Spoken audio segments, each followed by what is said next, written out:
قبلہ علامہ عامر اخلاق شامی صاحب، حضور یہ ارشاد فرمائیے گا کہ ہم نے تو یہی سنا ہے کہ نکاح کرنا سنت ہے، لیکن ایسی بھی کوئی صورت ہے کہ نکاح کرنا منع بھی ہو جائے؟ نبی کریم صلی اللہ تعالیٰ علیہ وسلم نے ارشاد فرمایا، یا معاشر الشباب من استطاع منکم الباء فلیتزوج، کہ تم میں سے جو جوان شادی کرنے کی استطاعت رکھتا ہے تو اس کو چاہیے کہ وہ نکاح کرے، فإنہ اغض للبصر، کہ آنکھوں کے حیا کے لیے نکاح سب سے بہترین علاج ہے۔ سبحان اللہ۔ پھر فرمایا وَأَحْسِنُوا لِلْفَرَجِ، اور شرمگاہوں کی حفاظت بھی جو ہے وہ اسی نکاح میں۔ وَمَن لَّمْ يَسْتَطِعْ فَعَلَيْهِ بِالصَّوْمِ،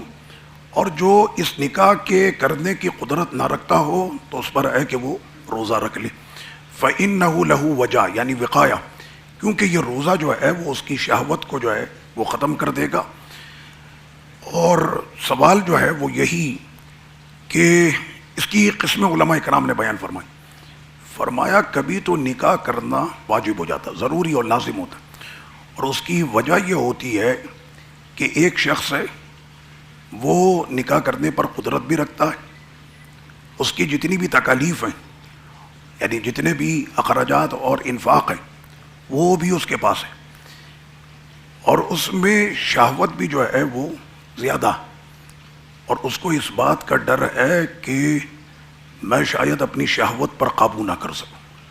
اور کہیں مجھ سے بدکاری نہ ہو جائے، تو ایسے شخص کے لیے تو فقہا فرماتے ہیں کہ لازم ہے، واجب ہے کہ وہ نکاح کرے۔ اللہ۔ اور ایک شخص ایسا کہ جس میں جسمانی مرض ہے صحیح، اور جو ازدواجی زندگی کے حقوق ہیں صحیح، وہ اس کو پورا نہیں کر سکتا، اور اس کی جو صحت ہے وہ اجازت نہیں دیتی، تو اس میں فقہا فرماتے ہیں کہ ایسا شخص اس کا شادی کرنا یہ حرام ہے، او ہو، کہ وہ نکاح ہی نہ کرے، بالکل صحیح، کیونکہ اس کے اندر نکاح کرنے اور شادی کے بعد کے جو معاملات ہیں اس میں اس کی صلاحیت نہیں ہے، بالکل صحیح۔ تو اس وجہ سے اس کو جو ہے وہ منع کر دیا گیا۔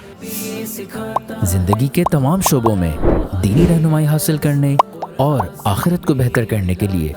ہمارے YouTube channel Islamic digital studio کو سبسکرائب کر لیں اور بیل آئیکن بھی پریس کر لیں۔ قرآن سے بھی ملاتا ہے ہمارا